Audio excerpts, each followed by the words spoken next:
दोस्तों, क्या आपने कभी सोचा है कि एक साधारण सी लड़की कैसे बन जाती है पूरे देश की रन मशीन? ये कहानी है उस खिलाड़ी की, जिसने सिर्फ रन ही नहीं बनाए, बल्कि इंडियन वुमेन्स क्रिकेट की पहचान बदल दी।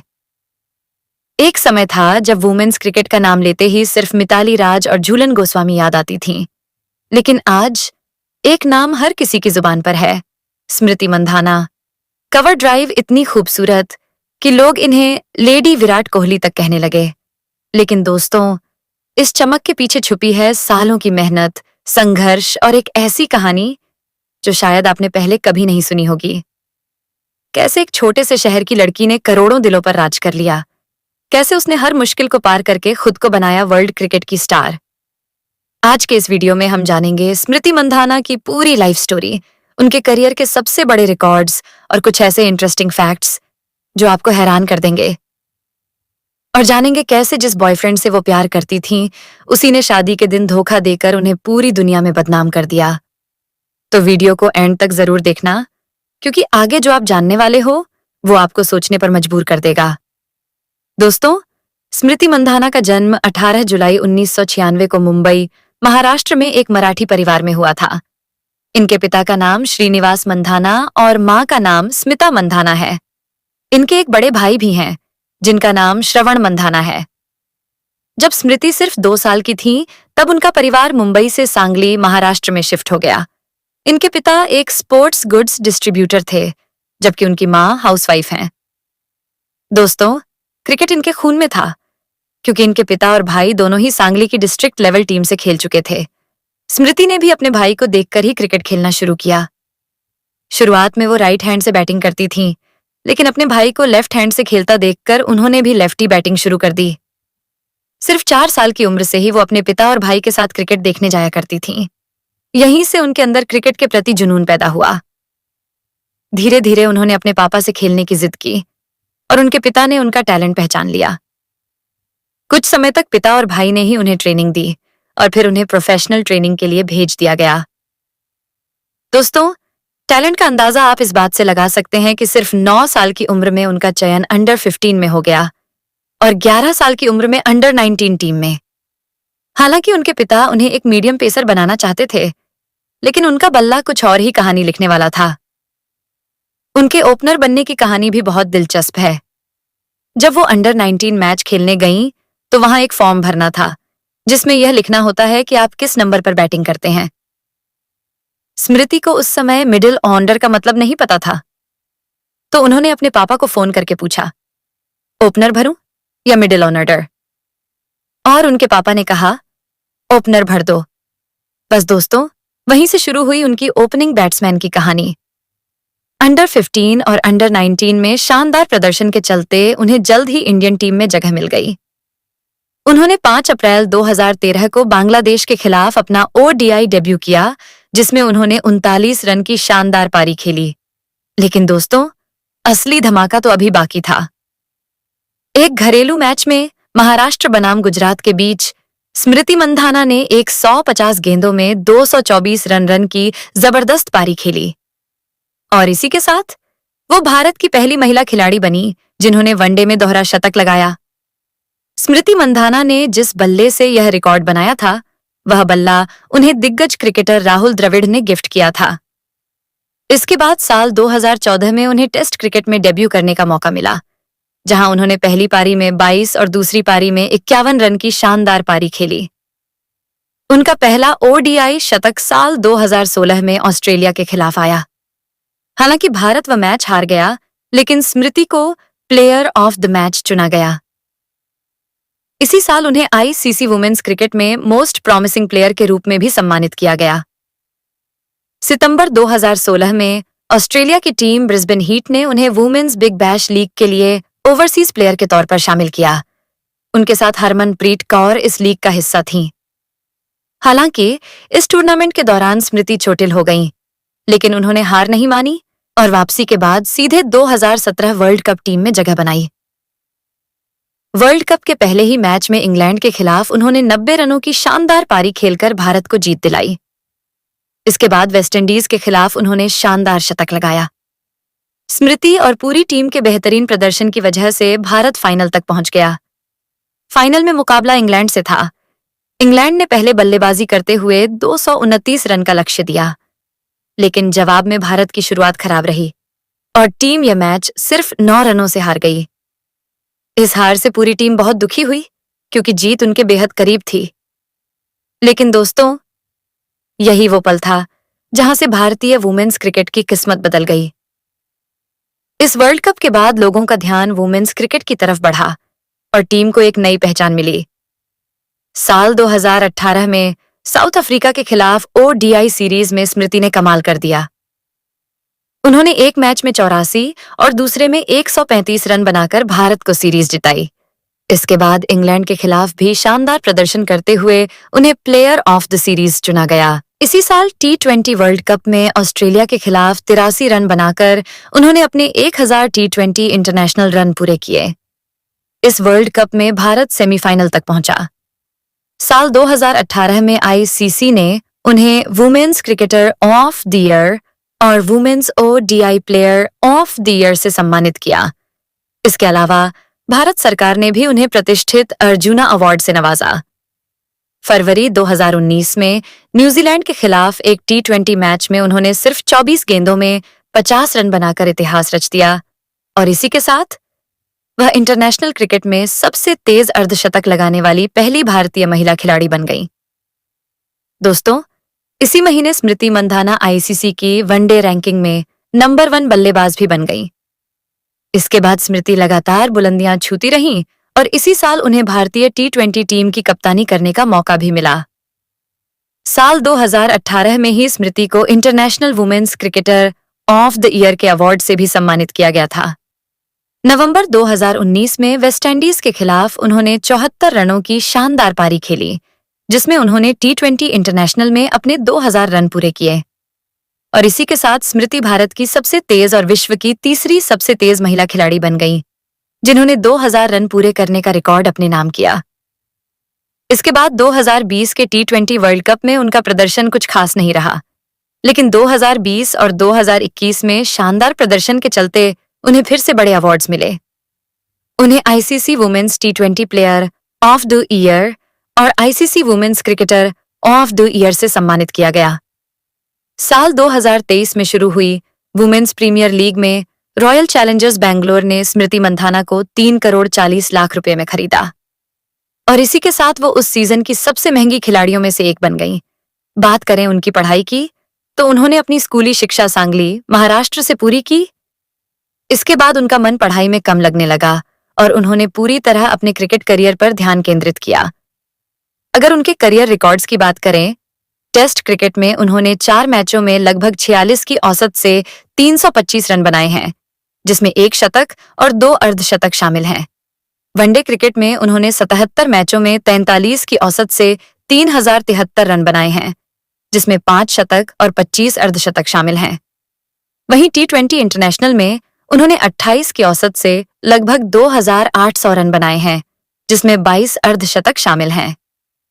अब जानते हैं स्मृति मंधाना के साथ आखिर ऐसा क्या हुआ था जिसने उनकी जिंदगी और करियर को पूरी तरह बदल दिया। उस शहर में शादी की तैयारियां कुछ इस तरह चल रही थीं, मानो पूरा आसमान उसी एक दिन के इंतजार में ठहर सा गया हो। घर के बाहर जगमगाती रोशनी की लड़ियां चमक रही थीं, मेहमानों की चहल पहल हर तरफ सुनाई दे रही थी और हवा में बस एक ही नाम गूंज रहा था, स्मृति और पलाश। दोनों बचपन के साथी, दोनों कॉलेज के हमसफर और अब एक दूसरे के जीवन साथी बनने के करीब थे। हर कोई यही कह रहा था कि ये शादी सिर्फ 2 दिलों का मिलन नहीं, बल्कि 2 परिवारों का खूबसूरत उत्सव है। चारों ओर खुशियों का माहौल था, लेकिन किसी को भी अंदाजा नहीं था कि इस जश्न के पीछे एक ऐसा राज छुपा है जो सब कुछ बदल सकता है। घर के अंदर अपने कमरे में बैठी स्मृति के हाथों में मेहंदी का रंग गहरा हो चुका था, जिसे लोग सच्चे प्यार की निशानी मानते हैं। मगर उसके दिल में एक अजीब सी घबराहट थी, एक अनकहा डर, जिसे वह खुद भी समझ नहीं पा रही थी। वो दर्पण के सामने बैठी थी और बार बार कोशिश कर रही थी कि उसके चेहरे पर मुस्कान ठहर जाए, मगर हर मुस्कान के पीछे एक नया सवाल उभर आता। क्या सच में सब ठीक है? क्या उसके दिल की धड़कनें खुशी की हैं या किसी अनदेखे तूफान का इशारा दे रही हैं? उधर पलाश अपने दोस्तों के बीच बैठा जोर जोर से हंस रहा था, लेकिन उसकी आंखों में वो चमक नहीं थी जो एक दूल्हे की पहचान होती है। अंदर से वो जैसे दो हिस्सों में बंट चुका था। एक हिस्सा जो सच में स्मृति से बेइंतहा प्यार करता था, और दूसरा जो अपनी एक गलती, एक राज, एक कमजोरी को हर हाल में छुपाने की कोशिश कर रहा था। मगर सच ये है कि जमीन के नीचे दबे राज कभी हमेशा के लिए छुपे नहीं रहते। वो अपना रास्ता खुद बना ही लेते हैं। रात करीब 10 बजे, जब मेहमान अपनी अपनी बातों में खोए हुए थे, तभी पलाश का फोन बार बार बजने लगा। उसने फोन उठाकर देखा और उसके चेहरे की सारी मुस्कान पल भर में गायब हो गई। कॉल उसी का था जिससे वो सबसे ज्यादा डरता था। पलाश ने जल्दी से कमरे का दरवाजा बंद किया और कॉल रिसीव की। उसकी आवाज में साफ घबराहट थी। तुम इस वक्त क्यों फोन कर रही हो? कल मेरी शादी है, प्लीज कोई तमाशा मत करना। उधर से एक ठंडी चुभती हुई आवाज आई। तमाशा? अच्छा शब्द चुना है तुमने। लेकिन एक बात बताओ, तुम्हारी होने वाली बीवी को पता है कि तुम शादी से ठीक एक दिन पहले मुझे मिलने के लिए बुला रहे थे? पलाश का दिल जैसे एक पल के लिए थम गया। उसने खुद को संभालने की कोशिश की। तुम्हें जो चाहिए मैं दे दूंगा, बस अभी कुछ मत करना। ये मेरी जिंदगी का सबसे अहम दिन है। उधर से हल्की सी हंसी सुनाई दी, ऐसी हंसी जिसमें प्यार नहीं, सिर्फ बदले की आग छुपी हुई थी। तुमने सोचा था मैं चुप रहूंगी? मैं तुम्हारी जिंदगी का हिस्सा इतने साल रही, और तुम मुझे एक मैसेज में हम खत्म लिखकर छोड़ दोगे? अब फैसले तुम्हारे नहीं, मेरे होंगे। पलाश, कल सबको तुम्हारा सच पता चलेगा। कॉल कट गया। पलाश के हाथ कांपने लगे। उसने खुद को दीवार से टिकाया। माथे पर पसीना छलक आया। उसे साफ पता था, अगर स्मृति को यह सच पता चला तो सब कुछ बिखर जाएगा। उधर स्मृति के कमरे में जैसे हवा अचानक भारी हो गई। उसके दिल में अजीब सी घुटन उठने लगी, जैसे कोई अनहोनी दस्तक दे रही हो। तभी उसकी सबसे करीबी दोस्त साक्षी अंदर आई और बोली, क्या हुआ? चेहरा इतना उतरा हुआ क्यों है? स्मृति ने हल्की सी मुस्कान लाने की कोशिश की। कुछ नहीं, शायद शादी का टेंशन है। लेकिन साक्षी उसकी सच्चाई पढ़ लेती थी। उसने उसका हाथ थामकर कहा, सच बता, तू कुछ छुपा रही है। कुछ पल की खामोशी के बाद स्मृति ने धीमे स्वर में कहा, पता नहीं क्यों मुझे डर लग रहा है।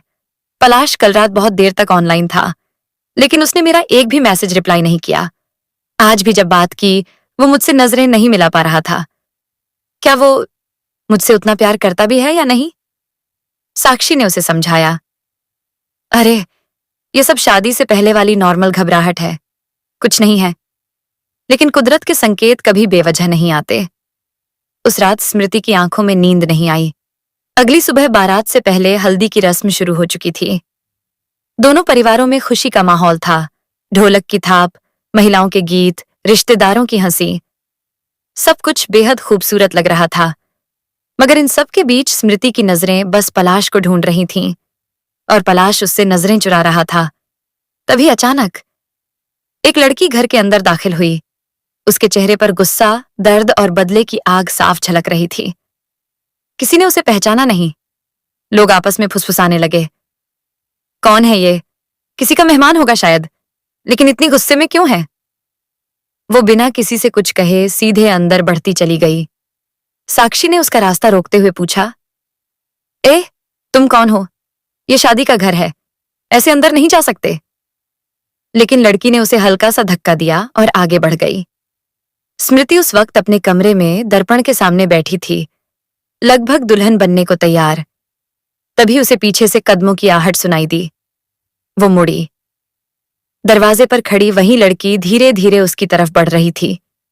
कमरे में अचानक सन्नाटा छा गया, और अगले ही पल उस लड़की की आंखें सीधे स्मृति की आंखों से टकराईं, जैसे कोई तूफान अब बस फूटने ही वाला हो।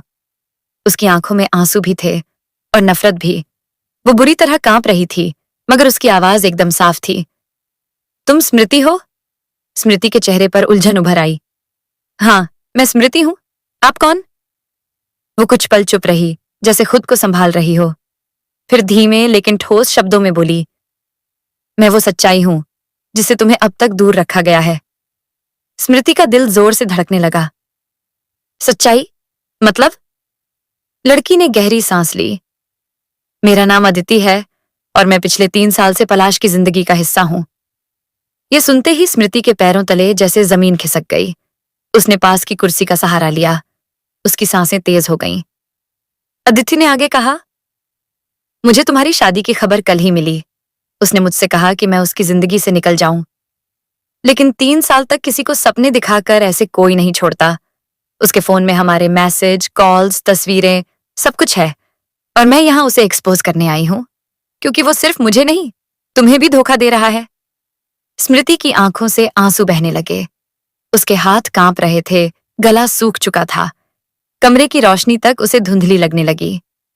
उसने किसी तरह शब्द निकाले, तुम सच बोल रही हो? अदिति की आवाज सख्त हो गई। अगर झूठ बोल रही होती तो आज यहां खड़ी नहीं होती। उधर बाहर से बैंड बाजे की आवाज गूंजने लगी। बारात घर के बाहर पहुंच चुकी थी। हर तरफ नाच गाना, ढोलक की थाप, खुशियों का शोर था। लेकिन इस कमरे के अंदर बस खामोशी थी। इतनी गहरी खामोशी कि दिल की धड़कन तक साफ सुनाई दे रही थी। उसी पल स्मृति की दुनिया जैसे ठहर गई। और उधर पलाश बारात में खड़ा अपनी महंगी शेरवानी में मुस्कुरा रहा था, बिल्कुल अनजान कि अंदर क्या तूफान उठ चुका है। या शायद उसे आभास हो चुका था कि सब कुछ बिखरने वाला है। अगली सुबह जैसे ही शहर में रोशनी फैली, शादी वाले घर में फिर से हलचल शुरू हो गई। हल्दी की हल्की खुशबू, फूलों की महक, ढोल की गूंज, हर तरफ उत्साह था। स्टेज पर पलाश की तस्वीर सजी हुई थी। घर वाले तैयारियों में जुटे थे। लेकिन स्मृति का मन कहीं और ही अटका हुआ था। पूरी रात उसकी आंखों में नींद नहीं आई। उसने खुद को समझाने की कोशिश की। शायद वो लड़की झूठ बोल रही थी। शायद कोई गलत फहमी थी। शायद पलाश सच में बिजी था। लेकिन जैसे जैसे रात बीती, हर शायद एक सच बनकर उसके सामने खड़ा हो गया।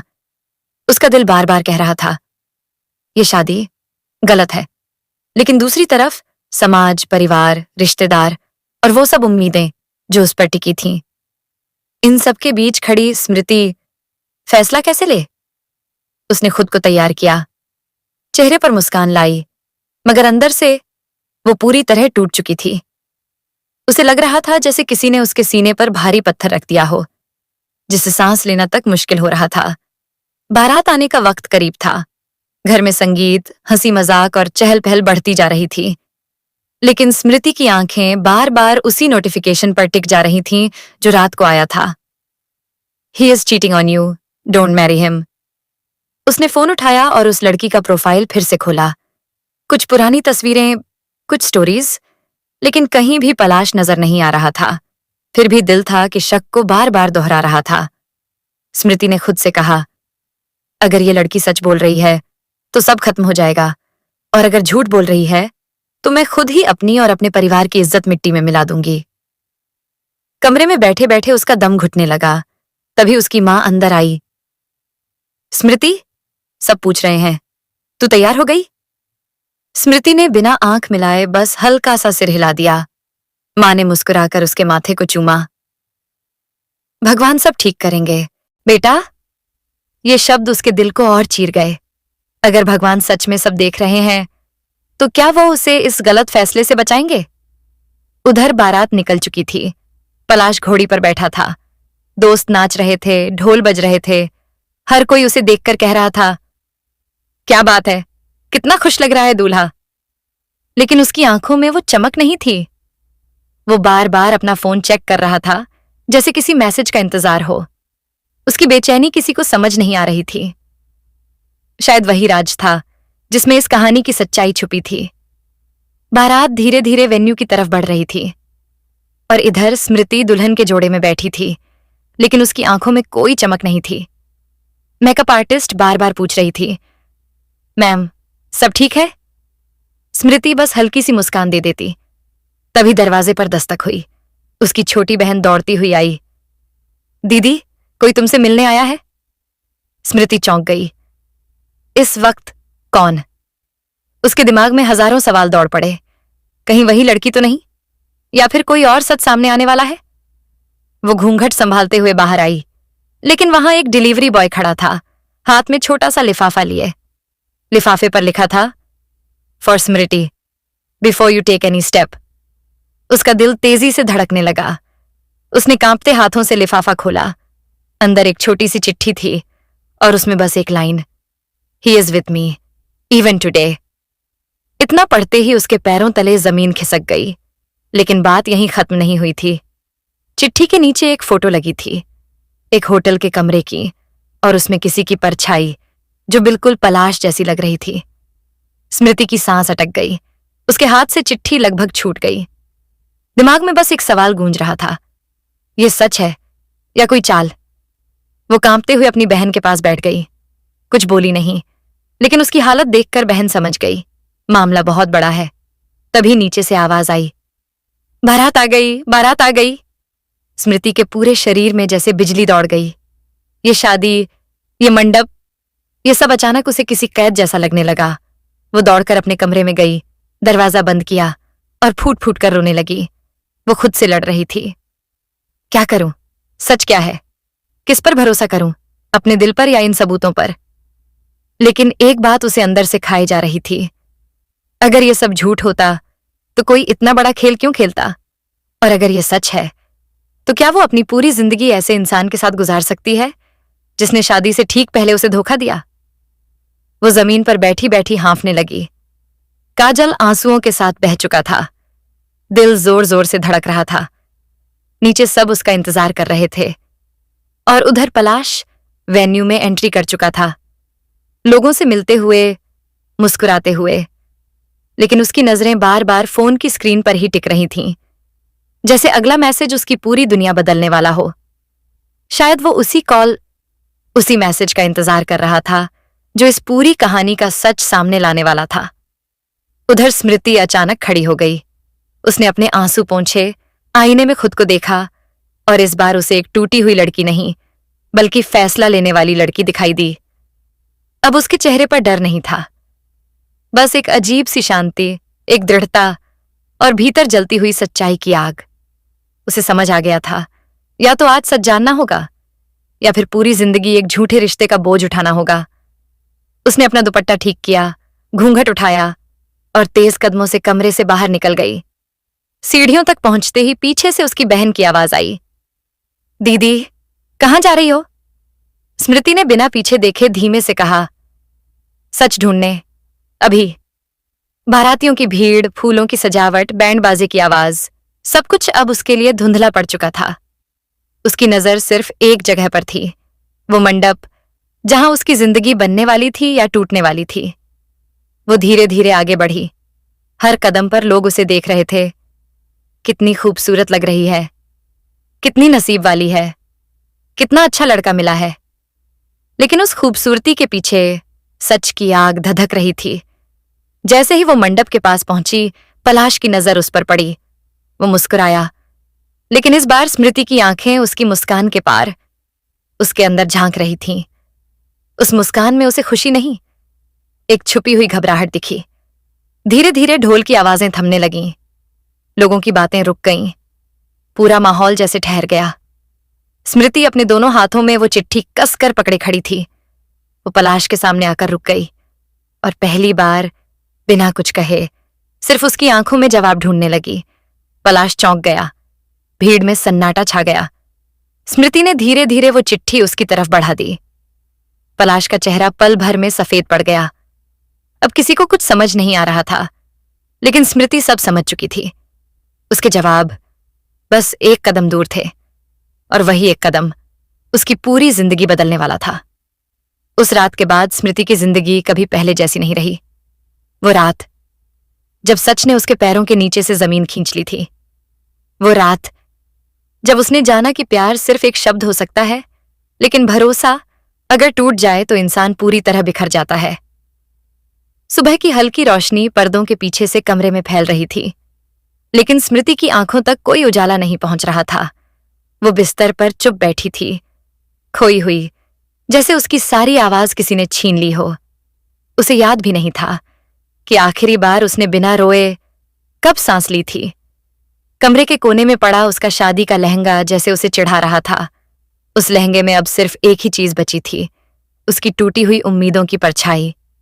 घर में हलचल थी, मेहमानों की आवाजें, तैयारियों की भागदौड़, फूलों की खुशबू, लेकिन उसके दिल में बस एक ही सवाल गूंज रहा था, किससे पूछूं, किससे लड़ूं, और पूछूं भी तो क्या। उसे महसूस हो रहा था कि उसका दिल जैसे बेहद भारी हो गया है, इतना भारी कि सांस लेना भी मुश्किल लग रहा था। उसने आंखें बंद की और यादों का एक सैलाब उमड़ पड़ा। वो पल जब आंखें नम होती थीं, लेकिन मुस्कान दिल से निकलती थी। वो लम्हे जब पलाश उसका हाथ पकड़कर कहता था, तुम मेरी आखिरी मंजिल हो। स्मृति के होंठ कांप गए। वो झूठ था, कितना बड़ा झूठ। उसने धीरे से फोन उठाया। उसकी उंगलियां कांप रही थीं। स्क्रीन पर पलाश का नाम चमक रहा था। एक पल के लिए उसने सोचा, कॉल करूं, पूछूं क्यों, लेकिन अंदर से एक आवाज आई, क्या फायदा, सच तो तुम देख ही चुकी हो। उसने फोन वापस रख दिया। तभी दरवाजे पर हल्की सी दस्तक हुई। उसकी बड़ी बहन माया कमरे में आई। उसने जैसे ही स्मृति का चेहरा देखा, तुरंत समझ गई, ये सिर्फ थकान नहीं, ये अंदर से टूट जाने का दर्द है। स्मृति, क्या हुआ, तुम ठीक तो हो ना? स्मृति ने कोई जवाब नहीं दिया। उसकी आंखें खिड़की के बाहर कहीं दूर खोई हुई थीं, जैसे वो इस कमरे में होते हुए भी यहां नहीं थी। वो बिस्तर पर चुप बैठी रही, बिल्कुल शांत, बिल्कुल खाली, जैसे किसी ने उसकी सारी आवाज, सारे एहसास उससे छीन लिए हों। उसे याद भी नहीं था कि आखिरी बार उसने बिना रोए कब सांस ली थी। कमरे के कोने में पड़ा उसका शादी का लहंगा जैसे उसे चिढ़ा रहा था। उस लहंगे में अब बस एक ही चीज बची थी, उसकी टूटी हुई उम्मीदों की परछाई। घर में हलचल थी, मेहमानों की आवाजें, तैयारियों की भाग दौड़, फूलों की खुशबू, लेकिन उसके दिल में बस एक ही सवाल गूंज रहा था, किससे लड़ूं, किससे पूछूं, और पूछूं भी तो क्या। उसे महसूस हो रहा था कि उसका दिल जैसे बहुत भारी हो गया है, इतना भारी कि सांस लेना भी मुश्किल लग रहा था। उसने आंखें बंद की और यादों का एक सैलाब उमड़ पड़ा। वो पल जब आंखें नम होती थीं, लेकिन मुस्कान दिल से निकलती थी। वो लम्हे जब पलाश उसका हाथ पकड़कर कहता था, तुम मेरी आखिरी मंजिल हो। स्मृति के होंठ कांप उठे। वो झूठ था, कितना बड़ा झूठ। उसने फोन उठाया। हाथ कांप रहे थे। स्क्रीन पर पलाश का नाम चमक रहा था। एक पल को सोचा, कॉल करूं, पूछूं क्यों, लेकिन अंदर से आवाज आई, क्या फायदा, सच तो तुम देख ही चुकी हो। फोन उसके हाथ से ढीला पड़ गया। तभी दरवाजा खटखटाया गया। उसकी बड़ी बहन माया अंदर आई। माया ने जैसे ही स्मृति का चेहरा देखा, समझ गई, ये सिर्फ थकान नहीं, ये भीतर से टूट जाने का दर्द है। स्मृति, क्या हुआ, तुम ठीक नहीं लग रही? स्मृति चुप रही। उसकी नजर खिड़की के बाहर कहीं खोई हुई थी। वो बिस्तर पर वैसे ही बैठी रही, चुप, बिल्कुल चुप, जैसे उसकी आवाज किसी ने छीन ली हो। माया उसके सामने बैठ गई, उसका हाथ थाम लिया और धीरे से बोली, अगर तुम चाहो तो मैं ये शादी अभी रोक दूंगी। किसी को कुछ कहने की जरूरत नहीं, ये तुम्हारी जिंदगी है, तुम्हारा फैसला। स्मृति की आंखों से आंसू चुपचाप बहने लगे। उसने धीमे से कहा, लेकिन अगर सबको पता चल गया कि दूल्हा ही बेवफा है, तो मेरी इज्जत? माया ने उसकी आंखों में देखते हुए कहा, इज्जत सच में होती है, झूठ में नहीं। जो लड़की सच का सामना करने की हिम्मत रखती है, उसकी इज्जत खुद बढ़ जाती है। स्मृति ने आंखें बंद कर लीं। इस बार वो रोई नहीं। शायद आंसू भी अब कम पड़ गए थे। बस अंदर ही अंदर टूटे हुए कांच की तरह आवाजें गूंज रही थीं। उधर पलाश एक अलग ही दुनिया में था। उसे जरा भी अंदाजा नहीं था कि उसका सच अब स्मृति तक पहुंच चुका है। उसके चेहरे पर वही मुस्कान थी, जैसे सब कुछ बिल्कुल ठीक हो। वो दोस्तों के साथ हंस रहा था, सेल्फी ले रहा था, मानो किसी खुशी के झूले पर झूल रहा हो। लेकिन उस खुशी के पीछे एक कड़वा सच छिपा था। जिस लड़की के साथ वो पिछली रात था, वो सिर्फ एक गलती नहीं थी, बल्कि महीनों से चल रहा एक रिश्ता था। और वही रिश्ता उन सारे वादों का मजाक था जो उसने स्मृति से किए थे। दोपहर तक स्मृति ने खुद को संभालने की कोशिश की। वो दर्पण के सामने खड़ी थी, आंखें सूजी हुई, चेहरा फीका। मेकअप आर्टिस्ट ने उसे देखा तो कुछ पल के लिए उसके हाथ रुक गए, जैसे वो समझ नहीं पा रही हो कि इस चेहरे पर क्या छुपा है। स्मृति ने धीरे से कहा, शुरू करो। लेकिन उसकी आवाज में कोई जान नहीं थी, जैसे वो खुद अब सिर्फ एक परछाई बन चुकी हो। उसी वक्त माया कमरे से बाहर निकली और पलाश को ढूंढते हुए ग्रीन रूम तक पहुंच गई। उसने उसे सामने रोका, मुझे तुमसे बात करनी है, पलाश ने हंसते हुए कहा। अरे दीदी, शादी से पहले ही इंटरव्यू लोगी क्या? माया की आंखों में इस बार हंसी नहीं थी, बस एक सख्त फैसला था, और शायद आने वाले तूफान की शुरुआत भी। माया ने सख्त आवाज में कहा, मजाक बंद करो, तुम्हारी हरकतें मुझे पता चल चुकी हैं। पलाश का चेहरा पल भर में उतर गया, माथे पर पसीने की हल्की बूंदें उभर आईं। वो संभलते हुए बोला, कौन सी हरकतें? माया की आंखों में अब वही आग थी जो तब जलती है जब किसी बहन के भरोसे से खेला जाए। वो बस इतना बोली, शर्म आती है या नहीं? पलाश कुछ पल चुप रहा, फिर नजरें झुकाकर बोला, गलती हो गई, लेकिन अब सब ठीक हो जाएगा। शादी के बाद मैं सब खत्म कर दूंगा। माया की आवाज और सख्त हो गई। गलती वो होती है जो एक बार हो। तुम तो 2 जिंदगियां जी रहे थे, उस लड़की को भी धोखा और मेरी बहन को भी। पलाश कुछ कहना चाहता था, लेकिन माया मुड़ गई। जाते जाते उसने बस एक बात कही, अब फैसला स्मृति करेगी, तुमसे कुछ सुनने की जरूरत नहीं। शाम होने लगी। मेहमान अपनी जगह ले चुके थे। हल्दी की खुशबू हवा में घुली थी, ढोलक की थाप दूर से गूंज रही थी, लेकिन दूल्हे के स्टेज और दुल्हन के कमरे, दोनों तरफ एक तूफान खड़ा हो चुका था। स्मृति दुल्हन के जोड़े में बैठी थी, हाथ कांप रहे थे, दिल कांप रहा था। वो खुद से पूछ रही थी, क्या मैं इतनी कमजोर हूं या इतनी मजबूत कि खुद को इस धोखे से बाहर निकाल सकूं? तभी माया फिर कमरे में आई।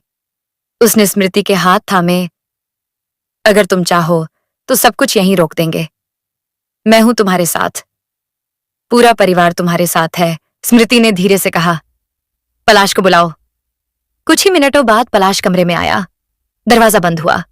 दोनों आमने सामने खड़े थे। कमरे में इतनी खामोशी थी जैसे दर्द खुद आवाज बनकर गूंज रहा हो। पलाश कुछ कहता, उससे पहले ही स्मृति बोल पड़ी, क्यों किया? पलाश चुप। स्मृति 2 कदम आगे बढ़ी। मैंने तुम पर भरोसा किया, तुम्हारे साथ जिंदगी बिताने का सपना देखा, और तुम क्या कर रहे थे? पलाश ने गहरी सांस ली। स्मृति प्लीज, वो सब खत्म हो जाएगा, बस आज शादी हो जाने दो। स्मृति हल्का सा मुस्कुराई, लेकिन उस मुस्कान में प्यार की राख और तिरस्कार की आग दोनों थीं। शादी? उसने धीमे लेकिन तीखे स्वर में कहा। तुम खुद को क्या समझते हो? मुझे धोखा दोगे और मैं तुम्हारी पत्नी बन जाऊंगी? पलाश ने उसका हाथ पकड़ने की कोशिश की, लेकिन स्मृति ने झटक दिया। कभी नहीं। उसकी आवाज धीमी थी, पर उसी में उसकी पूरी जिंदगी का फैसला छिपा था। ये शादी नहीं होगी, और मैं वो लड़की नहीं हूं जिसे तुम धोखा देकर भी जीत सकते हो। पलाश चुप रह गया। स्मृति ने दरवाजा खोला। बाहर पूरा परिवार खड़ा था। उसने सबके सामने सिर्फ इतना कहा, मैं ये शादी नहीं कर रही। और हॉल में सन्नाटा छा गया, ऐसा सन्नाटा जो तूफान से पहले आता है। मेहमान हैरान थे, फुसफुसाहटें शुरू हो गईं, लेकिन स्मृति की आंखों में अब ना डर था, न शक, बस आजादी थी। उसने अपना लहंगा उतारा, दुपट्टा हटाया और आईने में खुद को देखा। आज वो दुल्हन नहीं बनी थी, आज उसने खुद को वापस पा लिया था।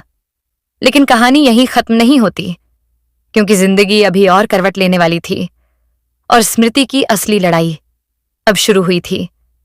दरवाजे के बाहर अब भी सन्नाटा था, लेकिन उस सन्नाटे के पीछे तूफान उठ चुका था। कुछ लोग फुसफुसा रहे थे, ऐसा कौन करता है? शादी के दिन मना कर दिया, लड़की में ही कुछ होगा। लेकिन इस बार स्मृति ने किसी की तरफ देखा तक नहीं। वो धीरे धीरे सीढ़ियों से नीचे उतरी, हर कदम पहले से ज्यादा मजबूत। माया उसके साथ थी, जैसे एक दीवार। उधर पलाश हॉल में खड़ा था, चुप, बिल्कुल चुप। उसकी सारी हंसी, उसका सारा आत्मविश्वास जैसे एक पल में खत्म हो गया था। अचानक भीड़ में से एक आवाज आई, सच क्या है? सभी की नजरें स्मृति पर टिक गईं। कुछ पल के लिए वो रुकी, उसके दिल की धड़कन तेज हुई। फिर उसने सीधा पलाश की तरफ देखा। सच तुम बताओगे या मैं बताऊं? पलाश के होंठ सूख गए, वो कुछ बोल नहीं पाया। स्मृति ने अपने फोन को खोला और वो फोटो, वो मैसेज सबके सामने कर दिए। ये है सच। हॉल में हलचल मच गई।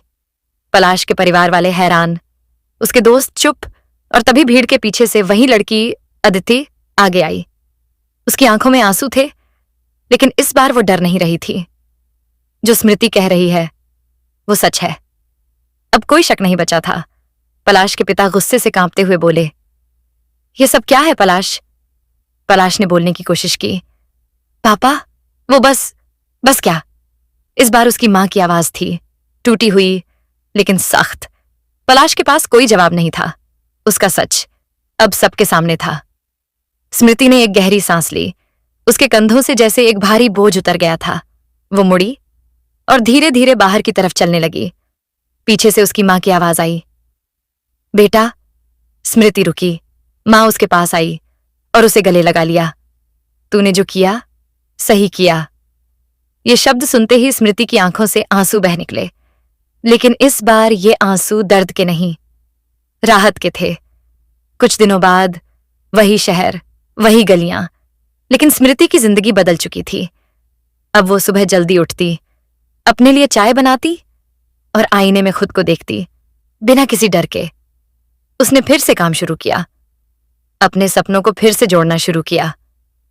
लोग अब भी बातें करते थे, लेकिन अब उसे फर्क नहीं पड़ता था, क्योंकि उसने एक चीज सीख ली थी। लोगों की आवाज से ज्यादा जरूरी अपनी सच्चाई होती है। एक दिन उसके फोन पर एक मैसेज आया। नंबर अनजान था। तुम बहुत मजबूत हो, काश मैं भी पहले इतना साहस दिखा पाती। स्मृति मुस्कुराई। वो अदिति का मैसेज था। स्मृति ने जवाब दिया, अब हम दोनों मजबूत हैं। वो खिड़की के पास खड़ी थी।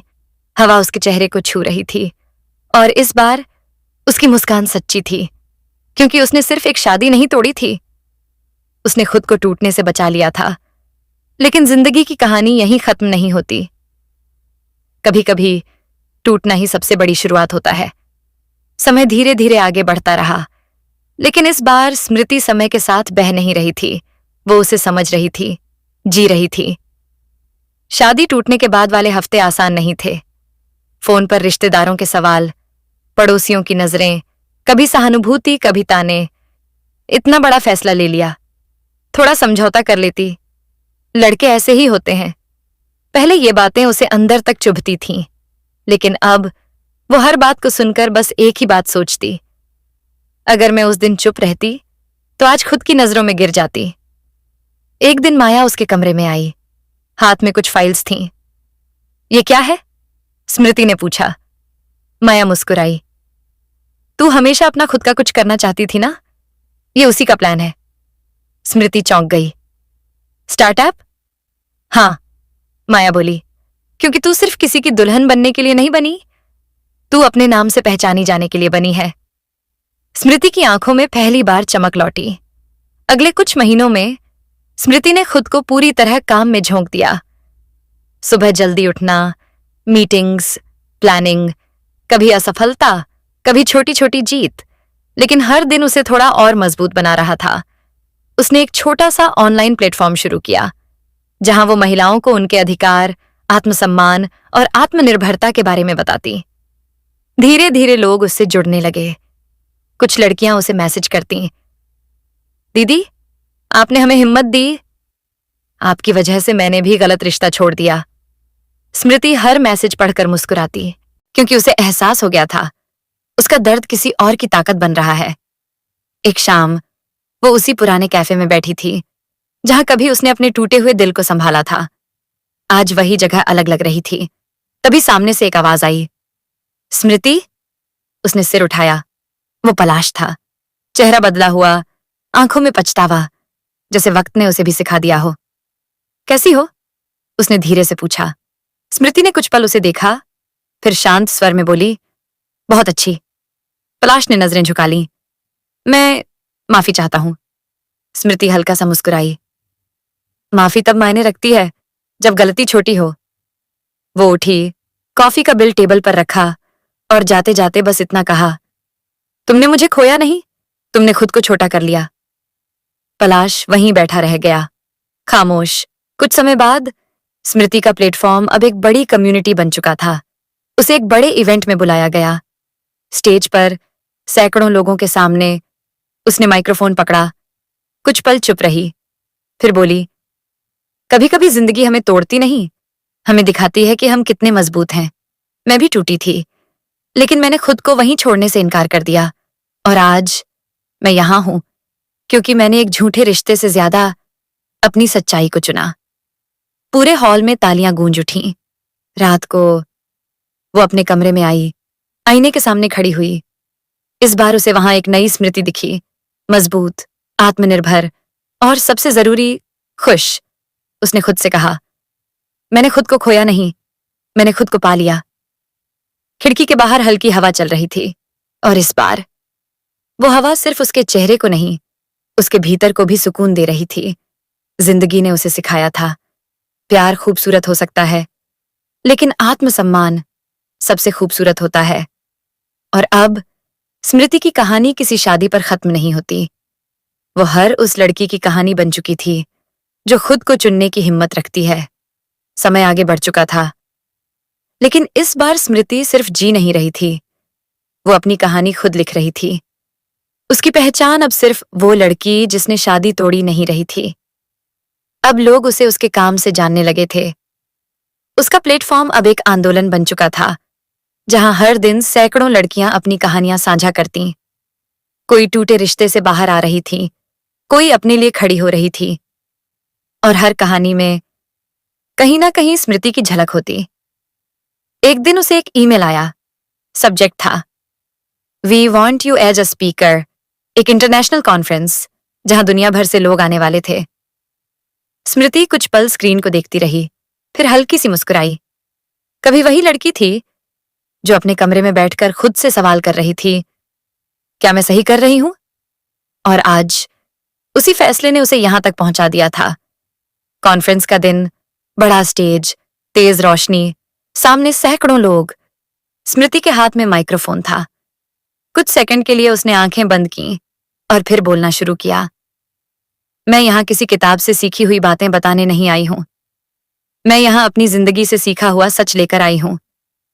कभी मैंने भी सोचा था कि अगर मैं चुप रहूं तो सब ठीक हो जाएगा, लेकिन सच ये है, चुप रहना कभी किसी को बचाता नहीं, वो सिर्फ धीरे धीरे हमें खत्म कर देता है।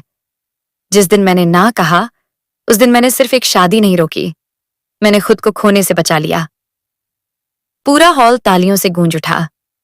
उस दिन के बाद स्मृति का नाम और भी दूर तक पहुंच गया। इंटरव्यू, आर्टिकल्स, सोशल मीडिया, लेकिन इन सब के बीच वो खुद को नहीं भूली। वो अब भी सुबह चाय बनाती, माया के साथ बैठकर बातें करती, माँ के साथ किचन में हंसती, क्योंकि उसने समझ लिया था सफलता का मतलब खुद से दूर होना नहीं होता। एक शाम वो छत पर खड़ी थी, आसमान में ढलता सूरज, हवा में हल्की ठंडक। तभी माया उसके पास आई। अब क्या प्लान है? स्मृति मुस्कुराई। बस ऐसे ही आगे बढ़ते रहना है, माया ने मजाक में कहा। और शादी? स्मृति ने कुछ पल सोचा, फिर बोली, शादी तब जब मुझे कोई ऐसा मिले जो मुझे खोने से ज्यादा समझने से डरता हो। दोनों हंस पड़ी। कुछ महीनों बाद स्मृति को एक नया प्रोजेक्ट मिला, एक किताब लिखने का। उसकी अपनी कहानी, उसकी अपनी आवाज में। रात के सन्नाटे में वो लिखती, हर वो एहसास, हर वो दर्द, हर वो हिम्मत। कभी कभी लिखते लिखते उसकी आंखें भर जाती, लेकिन इस बार वो आंसू कमजोरी के नहीं थे, वो ताकत के थे। किताब का नाम था मैंने खुद को चुना। लॉन्च के दिन लोग लाइन में खड़े थे उससे मिलने के लिए, उसकी किताब लेने के लिए। एक छोटी सी लड़की उसके पास आई और बोली, दीदी, मैं भी बड़ी होकर आपके जैसी बनना चाहती हूँ। स्मृति झुककर उसके पास आई और मुस्कुराकर बोली, मेरे जैसी नहीं, खुद जैसी बनना। रात को वो फिर आईने के सामने खड़ी थी, लेकिन इस बार वहां कोई टूटी हुई लड़की नहीं थी। वहां एक पूरी कहानी खड़ी थी, मजबूत, सच्ची और अपनी। खिड़की के बाहर चांद फिर से चमक रहा था, लेकिन इस बार स्मृति को किसी रोशनी की जरूरत नहीं थी, क्योंकि अब वो खुद रोशनी बन चुकी थी। और उसकी कहानी अब किसी एक अंत की नहीं, हर उस शुरुआत की कहानी बन चुकी थी जहां एक लड़की खुद को चुनती है। समय की रफ्तार अब स्मृति को डराती नहीं थी, वो उसके साथ चलना सीख चुकी थी। किताब मैंने खुद को चुना रिलीज होने के बाद उसकी जिंदगी में जैसे एक नई दिशा आ गई। देश के अलग अलग शहरों से उसे बुलावा आने लगा। कॉलेज, सेमिनार, वर्कशॉप, हर जगह एक ही सवाल गूंजता। आपने उस दिन इतना बड़ा फैसला कैसे लिया? और हर बार स्मृति हल्का सा मुस्कुराकर कहती, डर था, बहुत था, लेकिन खुद को खोने का डर उससे भी बड़ा था। धीरे धीरे उसकी टीम भी बन गई।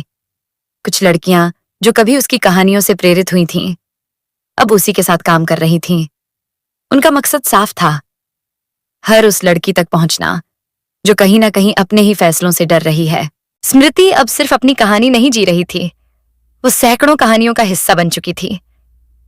एक दिन उसे एक चिट्ठी मिली, हाथ से लिखी हुई। उसने खोलकर पढ़ा, दीदी, मेरा नाम रिया है। मेरी शादी भी आपकी तरह तय हुई थी। मुझे भी शादी से पहले सच्चाई पता चली, लेकिन मैं डर गई। मैंने कुछ नहीं कहा और आज मैं उसी झूठ के साथ जी रही हूं। काश उस दिन मैं भी आपकी तरह हिम्मत दिखा पाती। स्मृति कुछ देर चुप रही, उसकी आंखों में नमी आ गई। उसे एहसास हुआ, हर कहानी का अंत एक जैसा नहीं होता, लेकिन हर कहानी में एक मोड़ जरूर होता है जहां इंसान फैसला ले सकता है। उसने उसी वक्त रिया को जवाब लिखा, अभी भी देर नहीं हुई है। जिंदगी हमेशा दूसरा मौका देती है, बस हमें उसे पकड़ने की हिम्मत चाहिए। कुछ समय बाद स्मृति ने एक नया कदम उठाया। उसने एक काउंसलिंग सेंटर शुरू किया, एक ऐसी जगह जहां कोई भी लड़की बिना डर, बिना जजमेंट अपनी बात कह सके। पहले दिन सिर्फ 2 लोग आए, फिर धीरे धीरे भीड़ बढ़ने लगी। हर चेहरे के पीछे एक कहानी थी, हर आंखों में एक सवाल, और स्मृति हर किसी को सुनती, धैर्य से, समझदारी से, क्योंकि वो जानती थी कभी कभी किसी को सलाह नहीं, सिर्फ सुनने वाला चाहिए होता है। इसी बीच एक दिन उसकी मुलाकात एक शख्स से हुई, आरव। वो एक इवेंट में मिला था। आरव ने उससे कहा, मैं आपकी कहानी जानता हूं और सच कहूं तो मैं इंप्रेस नहीं हूं। स्मृति थोड़ा चौंकी। ओह, अच्छा? आरव मुस्कुराया, मैं इंप्रेस नहीं हूं क्योंकि आपने जो किया वो इंप्रेस करने के लिए नहीं था, वो तो बस सही था। स्मृति पहली बार किसी अजनबी की बात पर यूं मुस्कुराई। आरव अलग था, वो उसे बदलने की कोशिश नहीं करता था, बस समझता था। धीरे धीरे दोनों की बातचीत बढ़ने लगी, कॉफी, काम, छोटे छोटे मजाक। लेकिन इस बार स्मृति ने जल्दी नहीं की। उसने खुद से कहा, इस बार दिल से पहले समझ चलेगी। एक दिन आरव ने उससे पूछा, क्या तुम्हें फिर से प्यार पर भरोसा है? स्मृति ने कुछ पल सोचा, फिर बोली, प्यार पर नहीं, लेकिन खुद पर है, और शायद वही काफी है। आरव ने सिर हिलाया, और वही असली शुरुआत है। समय के साथ स्मृति और मजबूत होती गई। उसने अपने अतीत को बोझ नहीं, सीख बना लिया। अब जब वो आईने में खुद को देखती थी तो उसे सिर्फ एक चेहरा नहीं दिखता था, उसे एक सफर दिखता था, टूटने से लेकर संभलने तक और फिर उड़ने तक। एक रात वो अपनी डायरी में लिख रही थी, कभी मैं सोचती थी कि मेरी कहानी उस शादी के दिन खत्म हो जाएगी, लेकिन सच ये है वो तो बस शुरुआत थी। मैंने उस दिन एक रिश्ता खोया, लेकिन खुद को पा लिया, और शायद जिंदगी में इससे बड़ी जीत कोई नहीं होती। खिड़की के बाहर हल्की बारिश हो रही थी, बूंदें गिर रही थीं, जैसे पुराने दर्द को धो रही हों। स्मृति ने डायरी बंद की और आसमान की तरफ देखा। इस बार उसके चेहरे पर सुकून था। कहानी अभी भी चल रही है, क्योंकि जिंदगी रुकती नहीं, और स्मृति अब हर दिन एक नई कहानी लिख रही है, जहां डर नहीं, सिर्फ हिम्मत है। और कहीं ना कहीं कोई लड़की ये कहानी पढ़ रही है और अपने अंदर पहली बार ये सोच रही है, शायद मैं भी कर सकती हूं। समय की धारा आगे बहती रही, और स्मृति अब उस धारा में बहने वाली नहीं, उसे दिशा देने वाली बन चुकी थी। काउंसलिंग सेंटर अब एक छोटे से कमरे से बढ़कर एक पूरा नेटवर्क बन गया था। अलग अलग शहरों में उसकी टीम काम कर रही थी, हर जगह एक ही मकसद, किसी को भी अकेला महसूस न होने देना। एक दिन उसकी टीम मीटिंग चल रही थी। स्मृति ने बोर्ड पर लिखा, अगला कदम। सब चुप थे। फिर एक लड़की बोली, दीदी, हमें छोटे शहरों तक पहुंचना चाहिए, जहां लड़कियां अभी भी डर में जीती हैं। स्मृति ने उसकी तरफ देखा और मुस्कुरा दी। यही तो असली काम है। उसने तुरंत फैसला लिया, हम एक सफर शुरू करेंगे, गांव गांव जाकर। कुछ हफ्तों बाद एक छोटी सी बस तैयार थी। उस पर लिखा था, खुद को चुनो। स्मृति और उसकी टीम निकल पड़ी, नए शहरों, नए गांवों की ओर। पहला स्टॉप एक छोटा सा गांव। वहां की लड़कियां पहले झिझक रही थीं, बोलने से डर रही थीं, लेकिन जैसे ही स्मृति ने अपनी कहानी सुनाई, धीरे धीरे हाथ उठने लगे। एक लड़की खड़ी हुई। दीदी, अगर घर वाले जबरदस्ती शादी करवा रहे हो तो क्या करें? स्मृति उसके पास गई और बहुत शांति से बोली, डर लगेगा, लेकिन आवाज उठानी पड़ेगी, क्योंकि अगर आज नहीं बोली तो पूरी जिंदगी चुप रहना पड़ेगा। उस लड़की की आंखों में आंसू थे, लेकिन इस बार उनमें डर से ज्यादा हिम्मत थी। सफर चलता रहा, हर शहर, हर गांव, नई कहानियां, नए चेहरे, और हर जगह स्मृति खुद को थोड़ा थोड़ा और पहचान रही थी। इसी दौरान आरव भी कई बार उसके साथ जाने लगा। वो चुपचाप उसकी बातें सुनता, लोगों से मिलता और हर बार उसे एक नई नजर से देखता। एक रात दोनों बस की छत पर बैठे थे। आसमान में तारे चमक रहे थे। आरव ने पूछा, कभी थकती नहीं हो? स्मृति मुस्कुराई, थकती हूं, लेकिन रुकना अब नहीं आता। आरव ने धीरे से कहा, और अगर कभी रुकना पड़े? स्मृति ने उसकी तरफ देखा, तो मैं रुकूंगी, लेकिन टूटकर नहीं। कुछ महीनों बाद स्मृति के काम को राष्ट्रीय स्तर पर पहचान मिलने लगी। उसे एक बड़ा सम्मान मिलने वाला था। स्टेज पर उसका नाम पुकारा गया। वो धीरे धीरे आगे बढ़ी। लोग खड़े होकर तालियां बजा रहे थे। उसने अवार्ड लिया और कुछ पल के लिए आंखें बंद कर लीं। उसे वो दिन याद आया जब वो अपने कमरे में बैठी रो रही थी और खुद से पूछ रही थी, अब क्या होगा? आज जवाब उसके सामने था। उसने माइक लिया और बोली, यह अवार्ड सिर्फ मेरा नहीं है, यह हर उस लड़की का है जिसने डर के बावजूद आवाज उठाई। मैंने जिंदगी में एक बात सीखी है, हम तब तक कमजोर होते हैं जब तक हम खुद को कमजोर मानते हैं। जिस दिन हम खुद को चुन लेते हैं, उसी दिन से हमारी कहानी बदल जाती है। पूरा हॉल तालियों से गूंज उठा। समय फिर आगे बढ़ा। एक शाम स्मृति अपने सेंटर में बैठी थी। तभी दरवाजा खुला। अंदर एक लड़की आई। उसके साथ एक छोटा बच्चा था। लड़की ने कहा, दीदी, आपने मुझे नहीं पहचाना, मैं रिया हूं। स्मृति चौंक गई। वही रिया जिसने उसे चिट्ठी लिखी थी। रिया मुस्कुरा रही थी। मैंने आपकी बात मानी। मैंने उस रिश्ते से बाहर आने की हिम्मत की और आज मैं अपने बेटे के साथ नई जिंदगी शुरू कर रही हूं। स्मृति की आंखों में आंसू आ गए, लेकिन इस बार ये खुशी के आंसू थे। रात को स्मृति फिर अपनी डायरी लेकर बैठी। उसने लिखा, मैंने सोचा था मेरी कहानी एक दर्द से शुरू हुई थी, लेकिन अब समझ आया वो दर्द ही मेरी ताकत बना। आज मैं अकेली नहीं हूं। मेरे साथ सैकड़ों कहानियां हैं और हर कहानी में एक नई शुरुआत है। खिड़की के बाहर हवा चल रही थी और इस बार वो हवा सिर्फ ठंडी नहीं थी, वो आजादी की थी। स्मृति ने आसमान की तरफ देखा और हल्की सी मुस्कान के साथ कहा, मैं तैयार हूं अगले सफर के लिए। कहानी अभी खत्म नहीं हुई, क्योंकि अब ये सिर्फ स्मृति की कहानी नहीं, ये हर उस इंसान की कहानी है जो एक दिन खुद को चुनने की हिम्मत करता है। सफर आगे बढ़ता गया और अब स्मृति की कहानी सिर्फ लोगों तक पहुंच नहीं रही थी, वो लोगों की जिंदगी बदल रही थी। एक दिन उसकी टीम के पास एक केस आया। एक बहुत छोटा सा गांव, जहां एक 17 साल की लड़की की शादी जबरदस्ती तय कर दी गई थी। लड़की का नाम था कविता। उसने सेंटर पर कॉल किया था। आवाज कांप रही थी, दीदी, मुझे पढ़ना है, मैं शादी नहीं करना चाहती। स्मृति कुछ पल चुप रही। उसे अपने पुराने दिन याद आ गए। उसने तुरंत फैसला लिया, हम वहीं जाएंगे। अगले ही दिन स्मृति, माया और टीम उस गांव पहुंची। गांव छोटा था, सोच और भी छोटी। जब उन्होंने कविता के घर बात करने की कोशिश की तो उसके पिता ने साफ मना कर दिया, यह हमारी इज्जत का मामला है, आप बीच में मत पड़ो। स्मृति ने शांत लेकिन मजबूत आवाज में कहा, इज्जत किसी की जिंदगी से बड़ी नहीं होती। बात बढ़ने लगी। लोग इकट्ठा हो गए। कुछ लोग समर्थन में थे, कुछ खिलाफ, लेकिन इस बार स्मृति पीछे हटने वाली नहीं थी। उसने गांव की पंचायत में बात रखने की मांग की। पंचायत बैठी। सभी के सामने स्मृति खड़ी हुई। उसने धीरे धीरे बोलना शुरू किया। मैं यहाँ लड़ाई करने नहीं आई, मैं यहाँ एक जिंदगी बचाने आई हूं। आप अपनी बेटी को शादी दे सकते हैं, लेकिन क्या आप उसे उसकी मर्जी के खिलाफ जिंदगी जीने की सजा देंगे? पूरा माहौल शांत हो गया।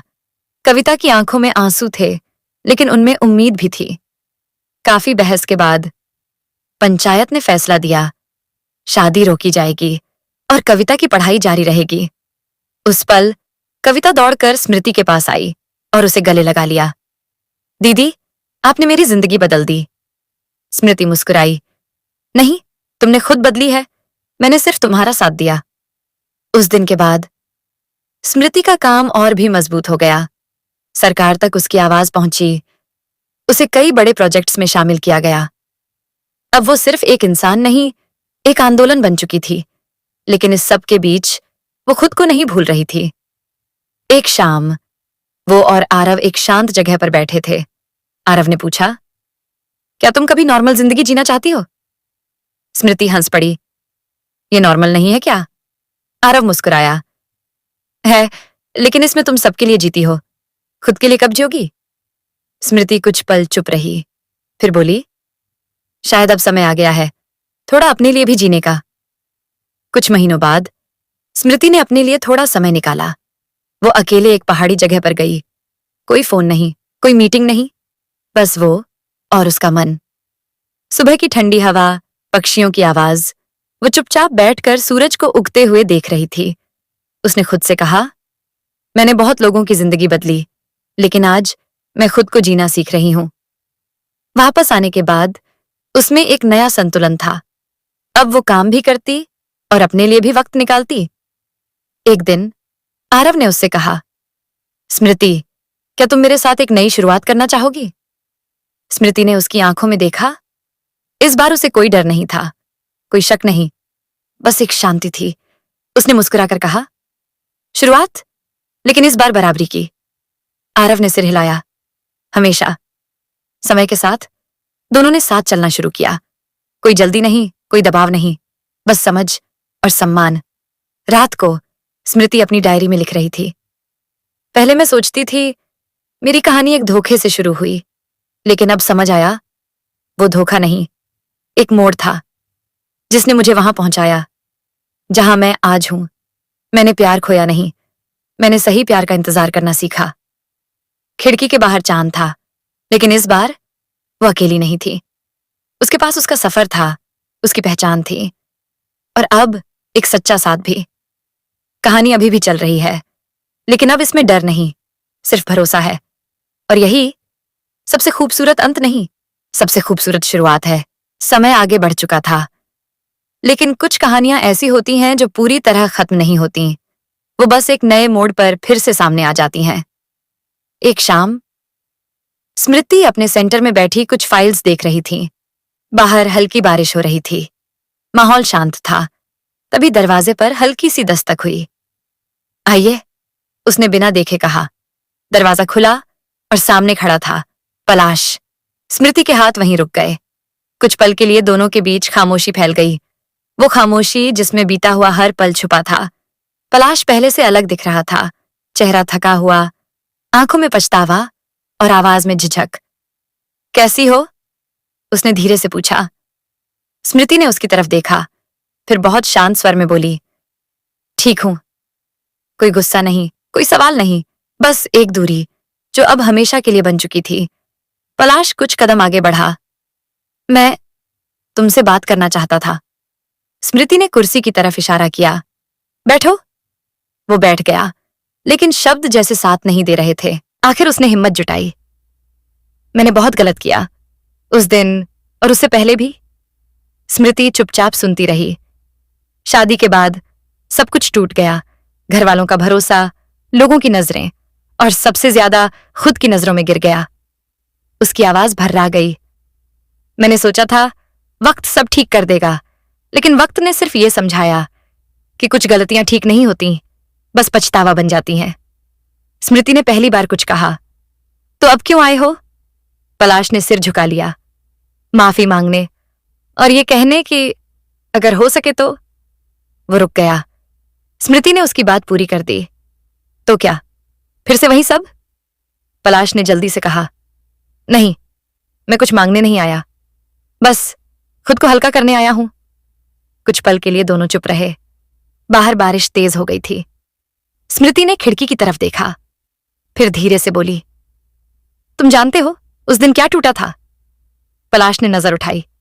सिर्फ रिश्ता नहीं, मेरा भरोसा, मेरी मासूमियत, और वो लड़की जो बिना डरे प्यार करती थी। पलाश की आंखें भर आईं। स्मृति आगे बोली, लेकिन एक चीज बनी भी थी। पलाश ने धीरे से पूछा, क्या? स्मृति ने उसकी आंखों में देखते हुए कहा, मैं खुद। ये शब्द सुनकर पलाश पूरी तरह खामोश हो गया। उसे समझ आ गया था, वो जो खो चुका है वो अब कभी वापस नहीं मिलेगा। स्मृति ने धीरे से कहा, मैंने तुम्हें माफ कर दिया है क्योंकि मैं अपने अंदर नफरत लेकर नहीं जीना चाहती। पलाश की आंखों में हल्की सी उम्मीद चमकी। तो क्या हम? स्मृति ने बात काट दी। लेकिन माफ करने का मतलब यह नहीं कि मैं वापस वही गलती दोहराऊं। कमरे में फिर सन्नाटा छा गया। पलाश ने सिर झुका लिया। इस बार उसके पास कोई शब्द नहीं थे। कुछ देर बाद वो उठ खड़ा हुआ। धन्यवाद मुझे सुनने के लिए। स्मृति ने बस हल्का सा सिर हिला दिया। दरवाजे तक पहुंचकर पलाश रुका, पीछे मुड़ा और आखिरी बार बोला, तुम सच में बहुत मजबूत हो। स्मृति मुस्कुराई। नहीं, बस इस बार मैंने खुद को कमजोर नहीं होने दिया। पलाश चला गया। दरवाजा बंद हुआ और उसके साथ ही उस कहानी का आखिरी अधूरा पन्ना भी बंद हो गया। स्मृति खिड़की के पास गई। बारिश थम चुकी थी। आसमान साफ था। उसने गहरी सांस ली और खुद से कहा, अब सच में सब खत्म हुआ। पीछे से आवाज आई, कॉफी? वो मुड़ी। आरव खड़ा था, मुस्कुराते हुए। स्मृति ने भी मुस्कुराकर कहा, हाँ चलो। दोनों साथ बाहर निकल गए और इस बार स्मृति पीछे मुड़कर नहीं देखी, क्योंकि कुछ कहानियां खत्म नहीं होती। वो बस हमें इतना मजबूत बना देती हैं कि हम नई कहानी शुरू कर सकें। दोस्तों, मीडिया रिपोर्ट्स के अनुसार स्मृति मंधाना और पलश मुचल के बीच रिश्ते की खबरें साल 2019 के आसपास सामने आई थीं। बताया जाता है कि दोनों की पहली मुलाकात एक म्यूजिक इवेंट के दौरान हुई, जहां से उनकी दोस्ती की शुरुआत हुई। एक ऐसी शुरुआत जो धीरे धीरे खास बनती चली गई। समय के साथ दोनों के बीच नजदीकियां बढ़ीं। दोस्ती ने एक गहरे रिश्ते का रूप लेना शुरू कर दिया। हालांकि दोनों ने अपने रिश्ते को लंबे समय तक निजी रखा और खुलकर कुछ भी सामने नहीं आने दिया। लेकिन साल 2024 में सोशल मीडिया पर दोनों को साथ देखने, इवेंट्स में साथ नजर आने और कुछ इशारों ने इन चर्चाओं को और तेज कर दिया। फैंस भी इस रिश्ते को लेकर काफी उत्साहित नजर आने लगे। कुछ रिपोर्ट्स में यह भी दावा किया गया कि दोनों की शादी नवंबर 2025 में होने वाली थी। एक ऐसा मौका जिसका इंतजार उनके चाहने वाले बेसब्री से कर रहे थे। लेकिन बाद में निजी और पारिवारिक कारणों की वजह से इन खबरों के मुताबिक यह शादी टाल दी गई या रद्द हो गई। हालांकि इस पूरे मामले पर दोनों की तरफ से कोई आधिकारिक बयान सामने नहीं आया। यही वजह है कि यह कहानी आज भी अधूरी सी लगती है, जहां सच और अफवाहों के बीच की रेखा साफ नजर नहीं आती। दोस्तों, कई बार जिंदगी में रिश्ते सिर्फ साथ रहने के लिए नहीं बनते। कुछ रिश्ते हमें बहुत कुछ सिखाने के लिए आते हैं। कभी ये हमें प्यार का मतलब समझाते हैं, तो कभी भरोसे की अहमियत, और कभी कभी ये हमें ये सिखा जाते हैं कि खुद को खोकर किसी को पाना असली जीत नहीं होती। चाहे ये खबरें पूरी तरह सच हों या सिर्फ अफवाहों का हिस्सा, लेकिन एक बात साफ है, हर इंसान की जिंदगी में ऐसे मोड़ आते हैं जहां उसे एक मुश्किल फैसला लेना पड़ता है, दिल और आत्मसम्मान के बीच। और आखिर में सवाल यही रह जाता है, अगर आप उस जगह होते तो क्या करते? प्यार को चुनते या खुद को? तो दोस्तों, अगर आपको ये कहानी पसंद आई हो तो वीडियो को लाइक करें, अपने दोस्तों के साथ शेयर करें, और ऐसे ही दिलचस्प और सच्ची कहानियों के लिए हमारे YouTube channel star Manohar Bollywood को अभी सब्सक्राइब करना ना भूलें। मिलते हैं अगली वीडियो में एक नई कहानी, एक नए राज के साथ।